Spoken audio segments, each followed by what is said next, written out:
Good morning students, welcome back to your class. In our previous class we have completed breathing rate. So now we will start from activity 10.2 of chapter number 10, page number 110. Generally we are not aware, generally हमें पता नहीं चलता है that we are breathing, कि हम सांस ले रहे हैं.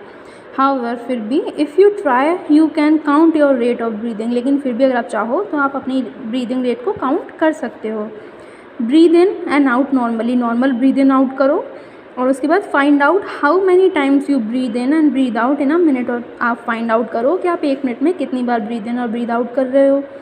Did you inhale the same number of time as you exhale, कि आपने उतनी बार इनहेल किया जितनी बार आप एक्सहेल करोगे.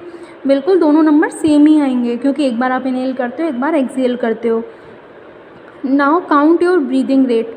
अब अपनी ब्रीदिंग रेट काउंट करो. कैसे? नंबर ऑफ ब्रीथ, कितनी बार आपने ब्रीथ किया अपॉन में मिनट.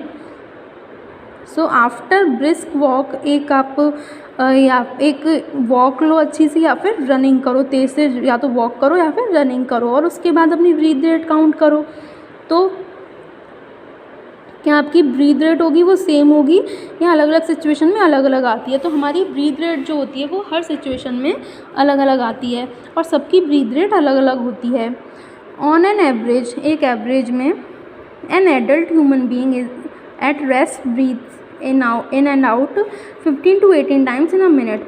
एक एवरेज अगर लेके चलें तो एक एडल्ट आदमी जो होता है वो एक मिनट में, जो नॉर्मल बैठा हुआ है, बिल्कुल शांत बैठा है, कुछ नहीं कर रहा है, तो वो एक मिनट में कितनी बार ब्रीथ इन आउट करता है?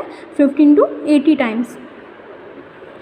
ड्यूरिंग हैवी एक्सरसाइज के टाइम पे the breathing rate can increase up to 25 times per minute. Breath rate जो होती है वो एक मिनट में 25 बार तक बढ़ जाती है.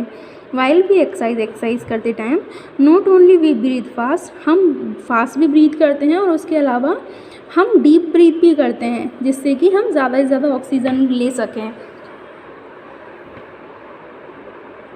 सो ये आपने जो एक्टिविटी पढ़ी थी उससे हमें क्या पता चलता है कि जितनी ज़्यादा हमारे के अगर किसी पर्सन को एक्स्ट्रा एनर्जी चाहिए होती है तो वो क्या करती है, ज़्यादा से ज़्यादा वो ब्रीथ करता है.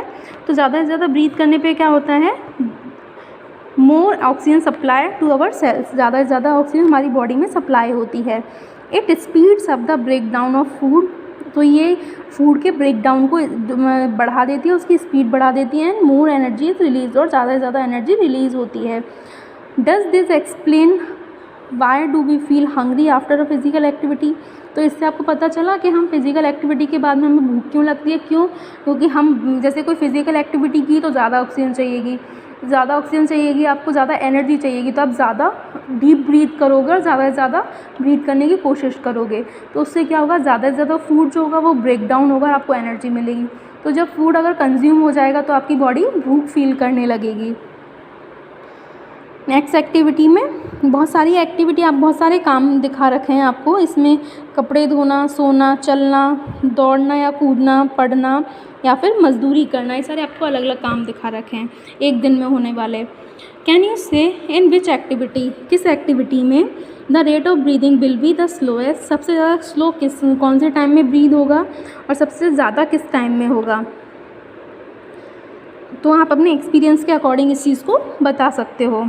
नेक्स्ट है हाउ डू वी ब्रीथ, हम ब्रीथ करते कैसे हैं. Let us now learn about the mechanism of breathing. अब मैकेनिज़्म पढ़ते हैं ब्रीदिंग का कि ब्रीदिंग करते कैसे हैं. Normally we take in air through our nostril, हम हमारी नाक से सांस लेते हैं normally. When we inhale air, जब हम सांस लेते हैं, it passes through our nostrils into the nasal cavity, ये हमारे नॉस्ट्रल से नेज़ल कैविटी में पहुंचती है. जैसे कि यहाँ पे आपको दिखा रखा है, इधर आपके नॉस्ट्रल्स होंगे और तो यहाँ पे जो ये खाली जगह है ये नेज़ल कैविटी होगी. उसके बाद में from the nasal cavity the air reaches our lungs, nasal cavity जो है उससे हमारी एयर कहाँ पहुँचेगी, हमारे लंग्स में विंड पाइप के through. Lungs are present in the chest cavity, lungs कहाँ प्रेजेंट होते हैं, चेस्ट में. तो ये जो लंग्स होते हैं वो कहाँ प्रेजेंट होते हैं, हमारी चेस्ट कैविटी, हमारी चेस्ट पे जो खाली जगह होती है वहाँ पे. This cavity is surrounded by ribs on the sides, ये जो कैविटी होती है, जो खाली जगह होती है, किससे घिरी हुई होती है, रिब्स से, हमारी पसलियों से. A large muscular sheet called diaphragm form the floor of the chest cavity, मतलब कि हमारी जो चेस्ट होती है उसमें यहाँ पे एक मसल की शीट होती है जिसे क्या बोलते हैं, diaphragm. Breathing involves the movement of diaphragm and rib cage. जो ब्रीदिंग होती है उससे किस में मूवमेंट होता है, हमारे डायफ्राम में और रिब केज में। तो आप कैसे पता करोगे, जब हम सांस लेते हैं तो हमारी जो रिब्स होती हैं, हमारी जो चेस्ट एरिया होता है वो मूव अप करता है, ऊपर की तरफ मूव करता है, और डायफ्राम जो होता है वो मूव डाउन, वो नीचे मूव करता है, जिससे वो चेस्ट कैविटी होती है वो और वाइड हो जाती है, हमारे लंग्स को फैलने के लिए और जगह मिलती है। This movement increase space in our chest cavity. तो ये जो इस मूवमेंट से क्या होता है, जो हमारी रिब्स तो ऊपर मूव करती हैं और डायफ्राम नीचे मूव करता है, तो उससे हमारी चेस्ट कैविटी में ज़्यादा जगह बनती है and air rushes into the lungs, और एयर जो होती है वो लंग्स तक पहुंचती है ना। Lungs get filled with air, lungs क्या होते हैं, एयर से फिल हो जाते हैं। ड्यूरिंग एक्सेलेशन, एक्सेलेशन के टाइम पे रिब्स मूव डाउन, रिब्स जो होती हैं वो नीचे सिकुड़ती हैं और अंदर की तरफ आती हैं, वाइल डायफ्राम मूव्स अप, और डायफ्राम ऊपर की तरफ हो जाता है, तो वो एयर को ऊपर पुश करता है, अपनी पहले की पोजीशन में आ जाता है। This reduces the size of chest cavity, और इससे क्या होता है, हमारी चेस्ट की साइज़ रिड्यूस होती है चेस्ट कैविटी की, and air pushes out of the lungs, और एयर लंग्स के बाहर पुश कर दी जाती है। These movements in our body can be felt easily, तो हमारी बॉडी की जो मूवमेंट होते हैं ईजीली हम फील कर सकते हैं। कैसे, टेक अ डीप ब्रेथ, एक लंबी सांस लो। Keep your palm on the abdomen, अपने पेट के ऊपर अपनी हथेली रखो, and feel the movement of abdomen, और अपने पेट की मूवमेंट को फील करो। व्हाट डू यू फाइंड, क्या क्या पता चलता है आपको कि जब आप ब्रीथ करते हो तब आपके अबडमन की साइज़ फैलती है, और जब आप ब्रीथ आउट करते हो तो अबडमन दोबारा से अपनी नॉर्मल साइज़ में आ जाता है। After having learned that during breathing there are changes in the size of chest cavity, children got involved in the chest expansion competition। तो जब चेस्ट कैविटी के बारे में पता चला तो चिल्ड्रन जो थे उनमें क्या कंपटीशन हो गया, चेस्ट एक्सपेंशन की, किसकी चेस्ट कितनी ज़्यादा फूलती है। Everyone was boasting that she could expand it maximum, सब ये बोल रहे थे कि हम ज़्यादा से ज़्यादा अपनी चेस्ट को एक्सपेंड कर सकते हैं। How about doing this activity in your class, अपनी क्लास में भी आप ये एक्टिविटी करके देखो। The air around us has various type of unwanted particles, हमारी जो आसपास की एयर होती है इसमें बहुत सारे पार्टिकल्स ऐसे होते हैं जो अच्छे नहीं होते या फिर अनवांटेड होते हैं, such as smoke, dust, pollens etcetera. When we inhale, जब हम इनहेल करते हैं, the particle get trapped in the hair present in our nasal cavity. तो ये जो डस्ट पार्टिकल्स होते हैं, हम ब्रीद इन करते हैं तो हमारी ये नाक में जो हेयर्स होते हैं वहाँ अटक जाते हैं। हाउएवर, लेकिन कभी कभी ऐसा होता है कि नेज़ल कैविटी को भी क्रॉस कर जाते हैं, जिससे कभी कभी हमें इरिटेशन होने लगती है, स्नीजिंग होती है, छींक आती है हमें। तो छींक आने से क्या होता है कि जो हम एयर को एक्सहेल करते हैं तो उसके साथ हमारी जो एयर नेज़ल कैविटी होती है वो क्लियर हो जाती है, हमारी बॉडी क्लीन हो जाती है।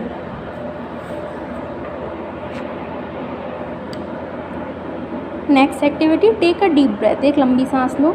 Measure the size of chest with a measuring tape, अपनी चेस्ट की साइज़ को मेज़र करो जब आप ब्रीद इन कर रहे हो। तब ब्रीद इन किया तो डायफ्राम जो है नीचे मूव करेगा और रिब केज बाहर की तरफ मूव करेंगे। रिकॉर्ड योर ऑब्जर्वेशन, आप अपनी ऑब्जर्वेशन लिख लो। Measure the size of chest again when expanded and indicate which classmate showing the maximum expansion of the chest. अब साइज़ मेज़र कर रहे हो आप ब्रीद इन करते टाइम, तो सारे सबकी करनी है, आप पता करो कि किस क्लासमेट की जो एक्सपेंशन है वो सबसे ज़्यादा है। We can understand the mechanism of breathing by a simple model, हम एक सिंपल मॉडल से इसको समझ सकते हैं। इसमें क्या हो रहा है, ब्रीद इन हो रहा है, इनहेल हो रहा है, तो ये डायफ्राम है, ये नीचे की तरफ मूव करेगा जब हम इनहेल करेंगे तो, और रिब केस आउटवर्ड की तरफ मूव करेगा। और जब हम ब्रीद आउट करेंगे तो क्या होगा, ये जो डायफ्राम होगा ये मूव बैक हो जाएगा, दोबारा से अपनी नॉर्मल पोजीशन में आ जाएगा, और जो रिब केस हैं ये दोबारा अंदर की तरफ आ जाएंगे, जिससे जो एयर होगा उसे एयर को बाहर की तरफ पुश मिलेगा और एयर एक्सहेल हो जाएगी। So take a white plastic bottle, एक बड़ी प्लास्टिक की बॉटल लेनी है, रिमूव द बॉटम, उसका आपको बॉटम हटा देना है। Get a Y shaped glass, एक वाई शेप का ग्लास लेना है या फिर प्लास्टिक की ट्यूब लेनी है। उससे क्या करना है आपको, make a hole in the lid so that the tube may pass through it, उसमें एक होल करना है जिससे कि उसमें से ट्यूब आप पास कर सको। To the forked end of the tube fix to deflated balloons, अब जो दो एंड थे ट्यूब्स के, वाई शेप जो थी उसके ये जो दोनों साइड हैं इस पे आप बलून्स लगा दो बिना फूले हुए। Introduce the tube into the bottle, अब आपको क्या करना है, ये जो बॉटल लगाई थी आपने उसमें आप ट्यूब लगा दो। फिर आपको 10.7 में दिखा रखा है कैसे करना है ये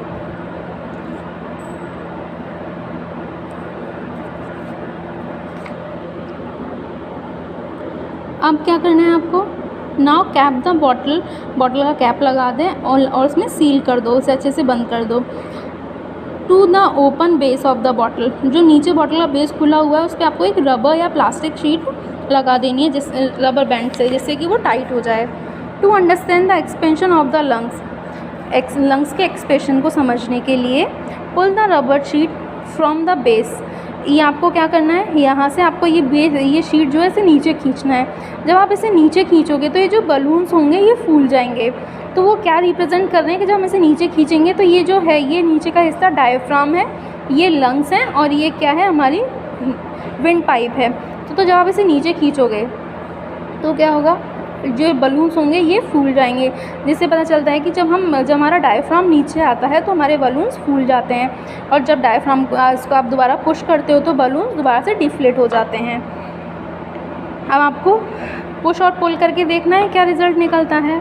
अब नेक्स्ट है what do we breathe out, हम ब्रीद आउट करते टाइम क्या करते हैं। Take a cylinder, clean test tube और a glass plastic bottle, cylinder लेना है, क्लीन टेस्ट ट्यूब लेनी है या फिर प्लास्टिक की बॉटल लेनी है।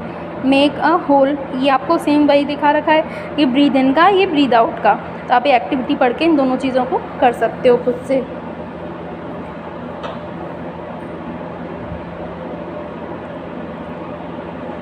नेक्स्ट है आपका the percentage of oxygen and carbon dioxide in inhaled and exhaled gas. जब हम इनहेल करते हैं तो हमारे तो 21% ऑक्सीजन हमारे लंग्स में जाती है और एक्सहेल में 6.4%। अब कार्बन डाइऑक्साइड जो होती है एक्सहेल के टाइम पे 0.4% कार्बन डाइऑक्साइड प्रेजेंट है और हम कितना उसको कर देते हैं 4.4%। इसका बाकी का हम लास्ट क्लास में पढ़ेंगे।